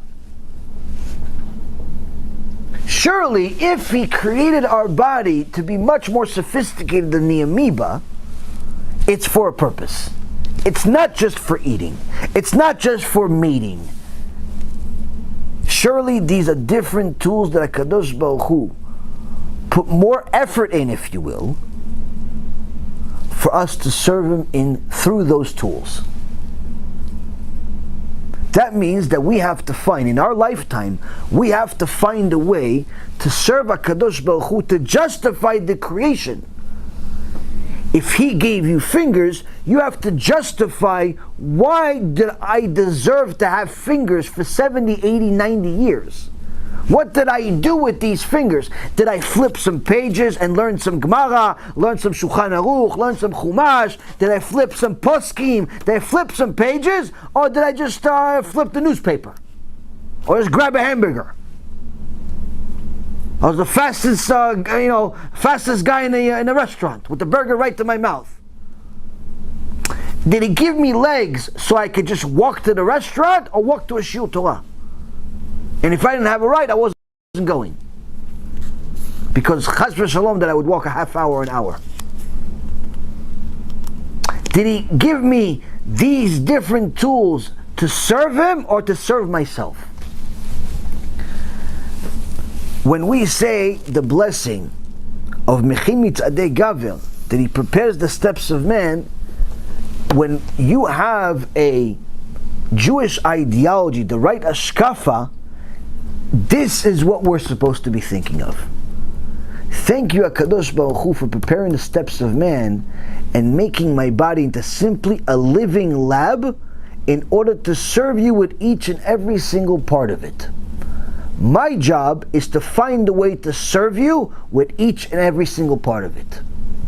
And if I did not do it today, I will do it tomorrow. And if I didn't do it tomorrow, I'll do it the next day. But surely I'm going to die trying to serve you with every part of it. Why? If I don't, I am simply not only a failure, I'm an ungrateful failure. Now, the Gaon Mivilna, when he got sick, he was bedridden. They called the doctor, and he laughed. He says, "What does a doctor know about health? What does he know about the human health? What does he know about body? Are you going to bring him to help me? No, come on, he's an expert, he's the best known. Okay, bring him." So the doctor came to the Gaon Mivilna. And as he came, the Gaon was laying down, and he got up and he sat down. "How are you? How are you?" So the Gra says to him, "How many muscles did I use, and how many movements did my body have to operate in order for me to go from laying down to sitting down?" The doctor was dumbfounded. Repeat the question again. "How many?" "No, it's complicated." No, it's not complicated. "How many?" "Well, because this one is connected to that one, you could really say it's that one." He goes, "No, just tell me, what is it?" The guy couldn't, nothing. The Gaon Mivilna says, "And you want to cure me? You don't even know a simple question. We learned in the Gemara. Simple question you don't know. We learned in the Mishnah. Kita Aleph, first grade, I know it. We still don't know it. As I'm telling you, I don't know it. In first grade, he knew this answer. Why? Learn Torah. Learn Torah. You learn Torah, you learn everything. So, when a person understands how many miracles have to be done literally on a millisecond by millisecond basis in order for him or her to exist, it reminds them of their responsibility to the Creator. Because if you have yourself an 85-year-old professor come to you and tell you, "I've researched the sciences, I've researched the religions, and I've never seen God. I don't believe in God." This person is a dangerous person. And the Gemara says, such a person, an atheist, a person that's a heretic of that extent, you're not allowed to walk next to him at night. Why? Either he's crazy, he's a crazy person that is just a danger to society, or he's a danger to society because he has such extraordinary desires that are out of control that he refuses to believe in God. And that's why he makes such statements. And if he cannot control his desires, that means that alone at night, he's going to attack you. Such a person, the Gemara says, you're not allowed to walk next to him at night. Don't be next to him alone. Dangerous. To live an entire life and still say you don't believe in God makes you a dangerous person. If you're 15, 20 years old, 25 years old, all you learned in public school that you came from a monkey, it doesn't exactly make you a tzaddik, don't get me wrong, but if you show the person the facts, and the person is looking at the fact for what they are, he's unbiased and he's looking to learn, no problem. But if a person has gone through his entire life and still says he's an atheist, this person is a dangerous person. Because he either is mentally sick and a danger to society, or he is spiritually sick to the extent where he has such strong desires that he cannot control them, and therefore he cannot allow himself to believe in God. Now, the Gemara in Masechet Sanhedrin, page 90, at the end, 90b, has a conversation where the Caesar tells one of the Chachamim that what the Jews are saying in the Torah doesn't make sense to him. He says, you guys say in your Torah that there's going to be a resurrection of the dead. Is the dust alive? Because a person, everyone knows, at some point he's going to die. And he doesn't stay like that. Within a short period of time, the worms and maggots eat the body, and everything turns into dust, and that's it. So what is the dust that's left? Well, it's alive. That's going to go back to life. So this Caesar was very fortunate. He had a daughter that was much smarter than him. And she says to the Chacham, let me answer this one. She says to her father, I'll give you an example of what their belief is and what it is. She says, if we have two people, one guy creates tools out of water, and the other guy creates tools out of clay, which one is considered a much more special expert? The one that creates the tools from water, or the one that creates the tools from clay? So the Caesar says, of course, it's the one that creates the tools from water, not makes it into ice and cuts it. No. Just the water itself. He molds the water into something. Of course, that's who can do that? Because the clay needs the water. She says, that's exactly what he's saying to you. That's exactly what the rabbi is saying to you. He says, you're thinking it's a big deal that the dust is going to turn into a living person. But their God, He creates not from the dust, from a piece of putrid seed, from a liquid. He creates the entire human being. Is taking dust and making it into a human being bigger than that? No, it's less. He turned a putrid seed into a human being. He's not going to be able to turn the dust into a human being, the bones into a human being. Sometimes HaKadosh Baruch Hu sends certain people that are clever and see the truth. And if they're clever enough, they abandon their own religion, they abandon their own falsehood, and they get closer to Hashem as a result. We'll finalize with this, Rabotai. The person that has this debate in their head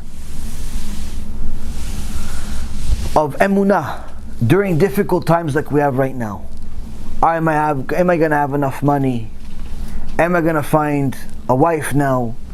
Am I going to do this? Am I going to do that? People are having a lot of emunah issues right now.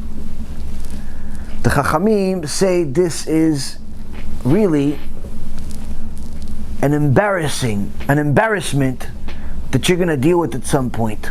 This lack of emunah is going to be an embarrassment for you at some point. Not having emunah in Hashem is going to be very embarrassing. Why? Imagine a boy. Chaim explains this in a mashal. Imagine a boy who's an orphan. Shem Echem doesn't have parents. And his 5, 6, 7-year-old boy, his next door neighbor knocks on his door and he says, hey, how are you? Listen, from now on, I'll take care of all your needs. Anything you need, I'm going to take care of. Food, shelter, everything I'm going to pay for. So the boy says, well, what do I have to do? Nothing. Whatever you need, I'm going to take care of. From now on, everything's on me. So he takes care every day, he gives them food. Every day he takes care of the house. Every day. The next door neighbor, nicely enough, takes care of whatever he needs. Pays for his school, pays for his food, pays for clothes, pays for everything. Day after day, year after year, for 15 years. Eventually the boy grows up to be a man, and it's time for him to get married. He helps him find a kala. Introduces him one of his best friends. Here you go, is his daughter. Meets a beautiful woman, everything's good. Okay, you're gonna get married. Oh, you guys have to live somewhere. I got your house. Nice villa, beautiful house, brand new. Got him a vehicle, everything's good. Oh, how are we gonna get married? Don't worry, I got that taken care of. Also, is a wedding on this day, just show up. All you gotta do is show up. On the wedding day, This man, this young boy, turned into a man, gets to the wedding, he's there, he's excited, he's nervous, gonna get married, wow. But he starts thinking about things, and he starts getting stressed out, and he starts pacing down the hall, back and forth. So the neighbor, the guy's been taking care of him for 15 years, sees him stressed out, goes, what's wrong? What's wrong with you? No, nothing. Well, obviously something's wrong. Why are you pacing? No, it's okay. If you need something, tell me, I'll help you out. No, it's too much for you. I can't, no, it's too much for you. It's too much. You can't do it for me. What is it? What do you need? No, it's just too much. I'll try to do it myself. And he goes back and forth, and he feels for him. He's like, come on, just tell me what it is. I'll help you out. It's just too much for you. I don't want to ask. Fine, too much, not too much. I've been helping you for 15 years. Let me try. Let me give it a shot at it. It wasn't too much to build a house. I got you the house. The car, the this, the everything else I did. 15 years. Okay, let me try this one. What is it? The orphan says to him, I'm used to every day I wake up, I have a towel next to my bed. And as soon as I wash my hands, wash my face, I wipe my face in the towel. And it's the same towel. I forgot the towel in my old house and I don't know what to do. And I don't know how I'm going to go get the towel. Because I don't know how I'm going to deal with tomorrow. I'm going to wake up with this new wife. I don't have my towel.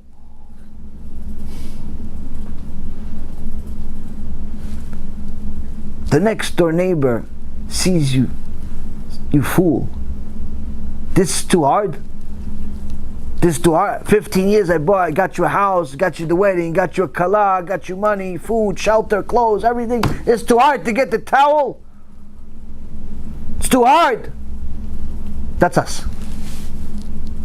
HaKadosh Baruch Hu gave us muscles with chemicals in a lab inside our body.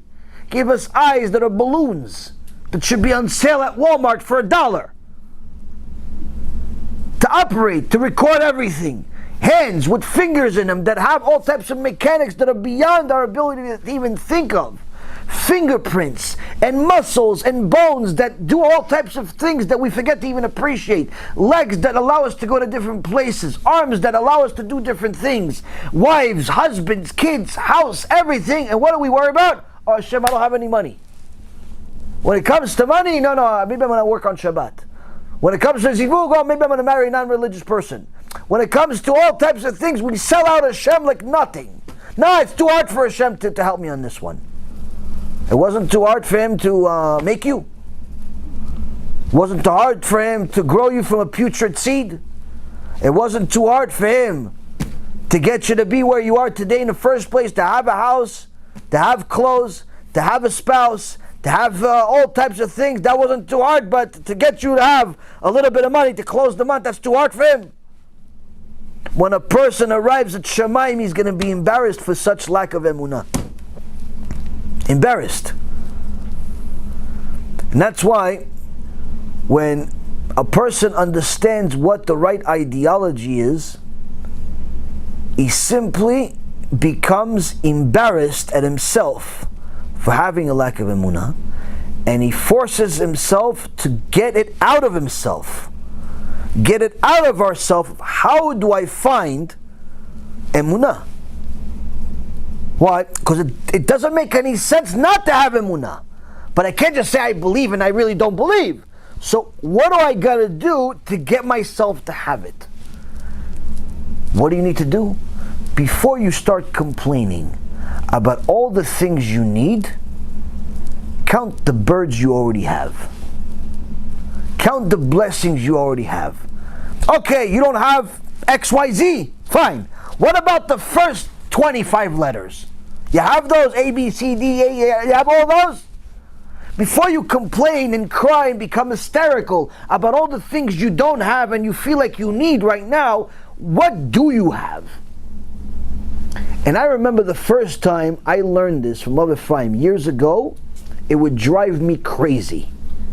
Because I would tell him, I'm in pain, I'm losing money, my whole life's upside down, and his response is, but you have eyes though. I said, what? Your eyes work? He said, yeah. He goes, Baruch Hashem. Oh, I'm telling you, I just lost $1 million in the stock market today. He goes, do you know how much somebody would pay for one eye? You could sell your eye if you want. He goes, no, I don't want to sell my eye. He goes, oh, see, it's worth more than $1 million. And I didn't get it. What's my eye have to do with it? I just lost a bunch of money. It took me 8 years to understand this lesson. It could take you 2 minutes.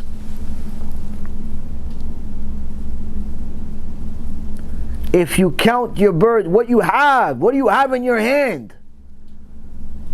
Automatically the things you're crying about lose significance. Okay, so there's something I want, there's something I feel like I need. Maybe I really do need it. But what do I have? You start calculating all the stuff you have, you start feeling embarrassed. Because a lot of the stuff you have, you didn't even ask for, but you got it. Look how many things you have, you didn't even ask for it, but you got it already. And you got it exactly when you needed it. Automatic. Did you ever ask for air? You got it, didn't you? You ever asked for vision? You got it, didn't you? You've asked for all the things that you appreciate every single day. You got them.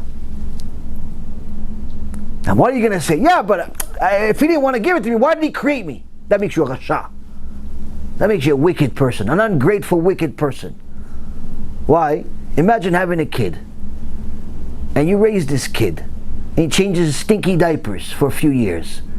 And then after you finally finish changing him and feeding him and so on, send him to school and pay for school, an arm and a leg, and you have a second job just to pay for school.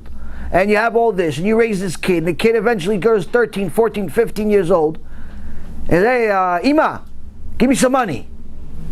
No, son, times are tough, coronavirus. I don't have any money to give you. No, give me some money. Hey, son, don't talk to me that way. Listen, Ima, if you're not going to give me some money, what's the point of you? What's the point of you? You're not going to give me some money. You chutzpan, that's how you talk to your Ima? What? I didn't ask you to make me. If you're already going to make me, you have to give me money, no? Is such a son a good son or a bad son? Do you want a son like that? Hashem Yishmor, I don't think you wish that on your enemies, such a son. The question is, are we that son? Are we that daughter to Hashem? Hashem, if you're not going to give it to me, why did you make me? If you're not going to give me a house, how come you made me? If you're not going to give me this, how come you made me? How many times do we think that? We wanted something, Hashem didn't give it to us, and we're already starting to complain to Hashem, if you're not going to give it to me, why did you make me? That's the embarrassment we're going to deal with in Shamayim if we don't do tshuva. We go up to Shamayim and Hashem is going to say, you asked me, how come I made you? Because I didn't give you such and such. How come you didn't have the same calculation about, Hashem, thank you for making me because you gave me such and such? How come you didn't have the opposite calculation? A few people came to Rav Eisel Harif, one of the Chachamim at the time of the Shoah, the Holocaust.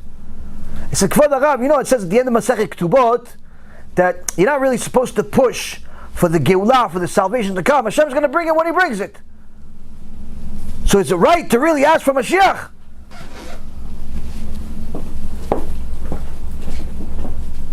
So Rav Eisel Harif got upset at them. He says to them, I don't understand. In your Amidah that you pray every day, 3 times a day, on one prayer you ask for Parnasa. The next prayer you ask for Refuah Shlema. And then the next one, the next blessing, you ask for Geulah, you ask for the Mashiach. How come you didn't have a problem asking for Parnasah, to press it, and not wait for Hashem to just give it to you? How come when it came to health, you didn't have a problem pressing for Hashem to give you a Refuah Shlema now and not just wait for Him? But when it finally came time for salvation for the entire people, and for Hashem's name to be glorified, now you're having questions, you're having doubts. Maybe we should, maybe we shouldn't. How come only that one you have a problem with? When it came to your own self-interest, No problem pushing Hashem, give me now, give me money now, give me good health now, give me. But when it came for the salvation of the nation, for HaKadosh Baruch Hu's name to be glorified, all of a sudden you have questions.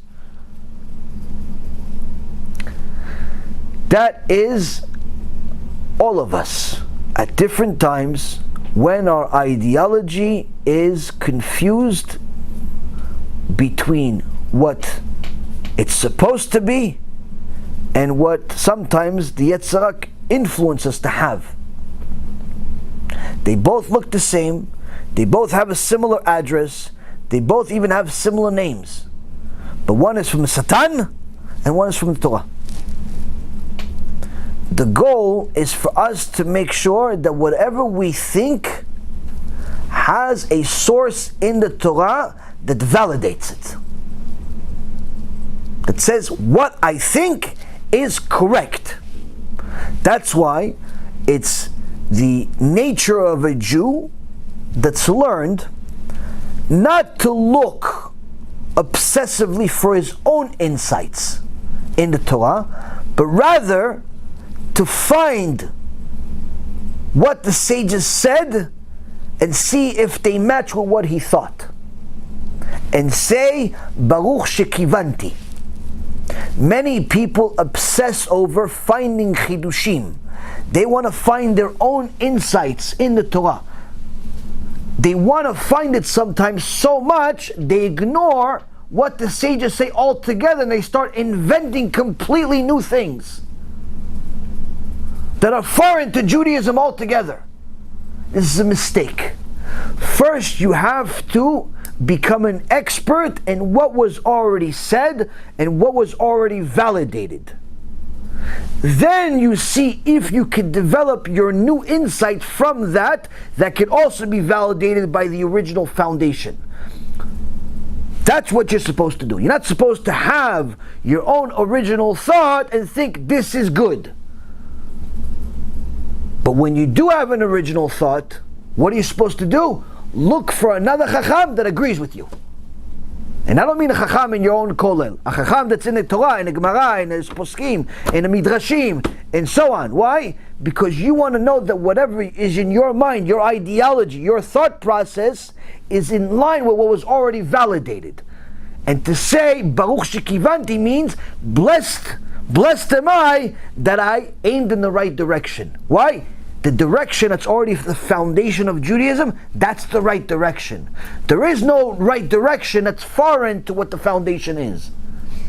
And you'll notice that a lot of the people that have their own weird things that they say, whether it's the Drors of the world or the Manases of the world or some other clowns that are out there, they never mention any sources. They never mention any sources. Why? They don't want the sources. They want new ways, new approaches, new wave. That's a mistake.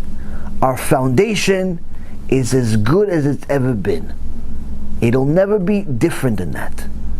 We have to focus on the foundation because that's the only thing that we can validate for sure, and it's 100% emet. If you never have one single new insight in your life, and all you focus on is what the sages said, you are blessed. If you have new insights that are that are matching and coinciding and can coexist with what the sages said, great. But don't focus so much on that. Focus on being an expert in the foundation. And I promise you, when you focus so much on the foundation, you will get new insights, naturally, that are good. Why? Because the foundation that you have will be good. This is not just in learning Torah, but also in your mentality of how to apply this Torah to your life. Your day-to-day life. You won't always necessarily have to go to the book to check whether to buy this or to buy that, because your ideology will be in such a way that you're already going to be thinking yashar. You're going to be thinking straight, because your foundation is solid. This, Rabotai, is easy and difficult at the same time. It's easy because the instructions are clear. It's difficult because it requires you to swallow your ego regularly and act as if you're a brand new first grade student every single day for the rest of your life. Every day. That requires a lot of power. Why? Because you have to swallow your ego. Because you feel like you're a grown man, you're a grown woman, you already know, you've been religious for X amount of years, I should know this by now. You don't know nothing. Ya'alef Bet, you're first grade. That's what you gotta think. You have to ask the rabbi. He knows. Yeah, but he reads a book and I read a book. Yeah, you can read a book and he reads a book and it'll never be the same. Why? He's the rabbi, you're not. Yeah, but I'm a rabbi also, but he's your rabbi, which means he knows more. You could be a big rabbi, and if you have a rabbi, he's bigger than you. Why? That's how HaKadosh Baruch Hu makes it. That requires you to swallow your ego. And I tell this to myself all the time. It's funny for me, because for me it's a big tikkun, because I'm used to being a boss. I don't ask anybody for anything. But when it comes to day-to-day life, when it comes to everything, fine, do I do this? Do I do that? Do I do this? Do I do that? Yes? No? Yeah. Basic questions. My wife says, wait, you asked him that? I'm like, yeah. He goes, why? Because I have to know. But you couldn't figure it out yourself? No, I need permission. I need permission to do this. I need permission to do a shiur. I need permission to do everything. Mr. Boss Man, $50 million. I need permission. Why? That's the way it is. That's the way it is. If you think you're the boss, you're nothing. You have to ask. Permission for everything. Validation for everything. That's the way of the Torah. All of these people that try to be superheroes, these rogue warriors, these people that are like, try to be innovative and new, you'll see them eventually go into such different ways, they become a small little version of Christianity. And that's what's happening with a lot of people. They're uncovering their masks. You see them little by little. One clown after another. Their own new wave of ideology. One after another. And you see HaKadosh Baruch Hu is making them as separate as possible, that it's clear that if you listen to this person, you watch this person, you read this person's book and so on, it's a different religion. Call himself Jewish as much as he wants, different religion. Keep up bigger than the sky, different religion. Why? New. Doesn't match the old. Our people need the old fashion. The old fashion is the best fashion. Never goes away. Never goes out of style. I want the same fashion as Moshe Rabbeinu. I want the same fashion as Rabbi Akiva, Rabbi Eliezer ben Horkinos. That's who I want. I want Rabbi Ovadia's fashion. I want Rabbi Yonatan fashion. That's what I want. I don't want the fashion of some clown that decided to make a new wave, to disagree with all the sages. Jewish ideology, Rabotai Yekarim, is one of those things that you have to make sure you have it down right. Because once your ideology is good, it's a solid foundation, you can build a lot off of that foundation. But if the ideology is rotten, everything you build on top of it will be either rotten or unstable. So to have the right mentality is very, very valuable. And that's why, Rabotai, many of the Chachamim, when they ask certain questions, sometimes we don't even understand why this is a question. Sometimes we don't understand why the answer is the answer. And I'll give you one example and then we'll finish off for the night. Rabbeinu Yonah, alav shalom, was, I believe, the nephew of the Ramban, 800 years ago. And in his famous Sefer, Sharei TeShuva, he has a section in the third gate that says something that to the average person does not make sense. He is describing different types of people that lose Olam HaBa. Now this Sefer, anyone that reads it simply develops Yirat Shamayim or goes to the crazy house, one or the other. Either you have Yirat Shamayim at the end of the Sefer, or really within the first 5 pages, or you just go to the crazy house because you're simply an atheist. Because you have to have Yirat Shamayim reading this. Now, sometimes you have to go over the same page a few times to understand what's going on, because it's really deep stuff, but the same token, it's very simple when he explains it. So I'll give you an example. In the third gate, he says something that happens every single day, unfortunately. A guy that has a few dollars, doesn't have to be rich, but he's okay, makes fun of a poor person. Now all of us can agree that the guy that has the money, that's making fun of a poor person, is a nasty person. All of us can agree. Whether you're Jew or Gentile, whether you learn Torah or not, you could agree that this person is a nasty person, is a mean person.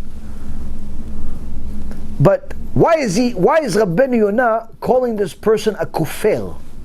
Meaning this guy is like an atheist. The guy that's making fun of the poor person, he's like an atheist. He has no Olam HaBa. Where's the mindset there? What does him making fun of some poor guy have to do with atheism? Okay, so he made fun of him because he's dyslexic, or he is missing some eye, he's missing an arm, he doesn't have any money, he doesn't have the job. Okay, so he's making fun of him. This unfortunately happens all the time. What does that connect him to being an atheist, though? And Rabbeinu Yonah is making it halakha. This is it. He says this guy's an atheist. Why? He says, look at the mechanics of this. Logic that this Rasha has, this wicked person has. What are the mechanics? He's making fun of somebody that doesn't have any. Which means what? Which means that he thinks, this wicked person thinks, that he doesn't have any while he himself has, because of their abilities. He thinks he has money because he's clever and he's smart and he's skilled. So he thinks he made the money because he has good timing and intellect and so on, and that's why he has money. And he thinks the guy doesn't have money, doesn't have anything, because he has bad fortune and he has bad luck and he has bad timing and he's missing an eye and he's missing a leg, and that's why he doesn't have any. He is an atheist. Why? He thinks that money, that success comes from abilities. That makes him an atheist. That makes him a heretic. Why? Because your success is not in your hands. It's only in HaKadosh Baruch Hu's hands.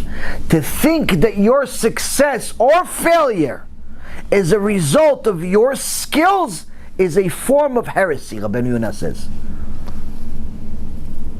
It's 100% heretical to think that it's your ability that is generating success or failure. That is Jewish ideology at its purest. We thought he's mean. That's logical. A horse knows he's mean. But to be a Jew, you have to know deeper than that. It's not mean that Hashem cares about.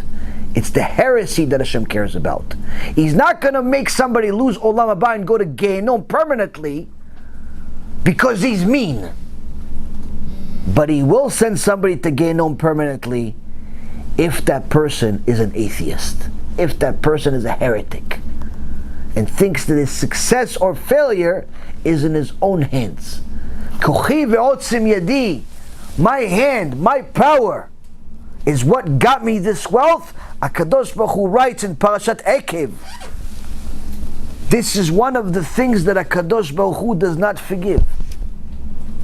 Does not forgive this.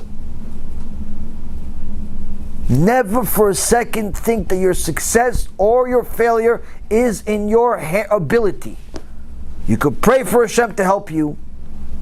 You could pray for Hashem to change the situation. You could pray for a lot of things. But never think for a second that if you did such and such, that's the reason why such and such happened. Your ability is what Hashem gave you. You try to use whatever Hashem gave you to do your best. The success, though, Hashem decides. Has nothing to do with your ability.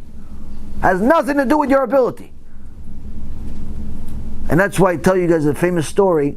Was a Gabbai who didn't know how to read or write, and after years of being at the Beit Knesset, they wanted to raise more money. They told the guy, listen, we have to let you go because we want to update our technology and you don't know how to use technology. So this poor Gabbai was out of a job, didn't have any skills. So he went into the market looking for something new. So he saw some guy selling tools. He says, I know a few things about tools. Let me buy some tools from you. So he bought some tools and he sold them. He made a few dollars. And he went back to the same guy and he bought them tools and he sold them. And little by little he started flipping tools. And before you know it, he had a company manufacturing tools. After a few years, he made his largest order ever. He ordered $10 million worth of tools from China. On the day the shipment, the container came with all the tools, the guy came with the contract. Here you go, his delivery of the goods, give us the money. And sign over here. He says, here's the money, here's the check. And he takes a little stamp, puts his fingerprint on it, and puts it on the paper as a signature. The guy from China says, what is this? He goes, my signature. What signature is this? No, we need your name. Sign your name. He goes, no, it's my signature. He goes, sir, please, stop making a mockery out of this. If this check you're giving me bounces, I need to make sure that this is you, it's your signature. He goes, this is my signature. He goes, what kind of signature is this? He goes, that's how I sign. He goes, what, can you at least write your name? He goes, no, I can't write my name, it's my signature. He goes, why not? Why can't you write your name? What's the big deal? He goes, I don't know how to write. And I don't know how to read. The Chinese guy starts laughing. He says, ha, look at this guy. Look at this guy. Look, you're making a $10 million purchase and you don't even know how to read and write. Imagine how much more money you would make if you knew how to read and write. He says, you Chinese fool. If I knew how to read and write, I'd still be a Gabbai making $250 a week at the Beit Knesset.